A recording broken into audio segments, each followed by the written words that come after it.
Logitech ni moja kati ya kampuni ambayo inafanya kazi nzuri sana katika ulimwengu wa technology, na moja kati ya device yao ambayo imekuwa popular sana ni Logitech Craft ama wireless keyboard. Sasa Logitech Craft ni keyboard ambayo ni ya kipekee na ni nzuri kwa wanaopenda ubunifu na kazi za kitaalamu. Na keyboard hii unaweza kuitumia kwenye Windows na Mac.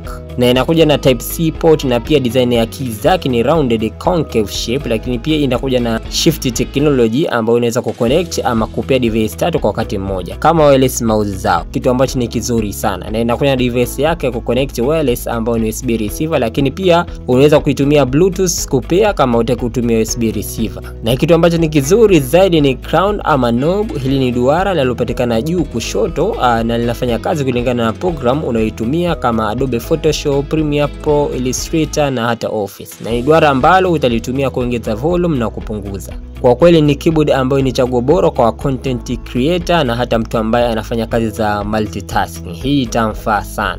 Alamsik.